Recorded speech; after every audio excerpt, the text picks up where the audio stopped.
He stole my 50-page capstone thesis and submitted it as his own, so I hijacked his final presentation and made sure he graduated with a degree in public humiliation. I know it sounds petty, but hear me out. Let's talk about corporate Chad. You know the type. He wore a Patagonia vest over a dress shirt to 8:00 a.m. classes and unironically used words like synergy and deliverables in casual conversation. Chad was a guy who thought his father's money was a personality trait. He had the academic integrity of a damp napkin and the confidence of a mediocre white man. Chad was my study partner. By that, I mean I did the work and he bought the pizza. I tolerated him because he had a car and I needed rides to campus. The violation happened during finals week. The capstone project. This was 50% of our grade. I had spent 3 months bleeding over this paper. I sent Chad a draft for peer review because I thought we were boys. 2 hours later, I went to upload my file to the portal. Error, plagiarism detected. I froze. I checked the system. Chad had uploaded my file verbatim 10 minutes earlier. He didn't even change the title. I confronted him in the library. He was leaning back in his chair, sipping an iced latte like he owned the place. Chad, what the F *CK? You uploaded my paper. He smirked, that greasy, privileged smirk that makes you want to commit arson. Work smarter, not harder, buddy. Besides, who are they gonna believe? The guy on the dean's list or the guy who waits tables? I went to the professor. I showed him the emails. He sighed, rubbed his temples, and said, without definitive proof of authorship, I have to go by the upload timestamp. You'll have to rewrite it or fail. Chad walked by the office door and winked. My vision went red, then it went clarity black.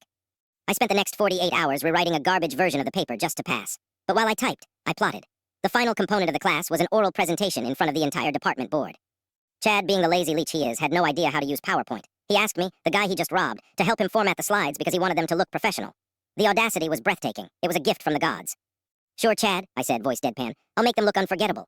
I pulled an all-nighter. I didn't just edit his slides, I booby-trapped them. I accessed the master slide settings. I set a timer on the transition effects. I embedded macros. I learned coding just for this moment.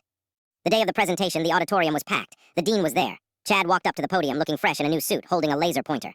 Good morning, he started, clicking to the first slide. Today I will discuss the socioeconomic impacts of... Click. Slide 2 appeared, but instead of his bullet points, the text had been auto-replaced. The header read, Why I am a fraud. Chad frowned, confused. He clicked back. The title slide now read, Daddy paid for this degree. The audience started to murmur. Chad started sweating. He mashed the spacebar to skip ahead. Click. A graph appeared, but the x-axis was labeled Audacity and the y-axis was labeled My Stolen GPA.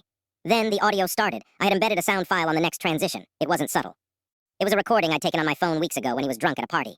His voice boomed over the auditorium speakers. Bro, I haven't written a paper since freshman year. I just pay nerds to do it. It's called outsourcing. The dean's head snapped up so fast I thought he got whiplash. Chad was panic-clicking now. Technical difficulties? He squeaked. Computer glitch. He tried to close the program, but I had screenshotted a fake desktop as the final slide. He was clicking on a picture. He couldn't escape.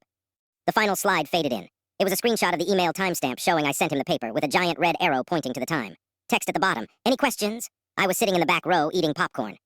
I caught his eye across the room. He looked like he was about to vomit on his loafers. I gave him a little wink. Chad didn't graduate. He got pulled into a conduct hearing that afternoon. Last I heard, he transferred to a school 3 states away. He stole my work, so I stole his future. And honestly, the synergy of that moment was impeccable.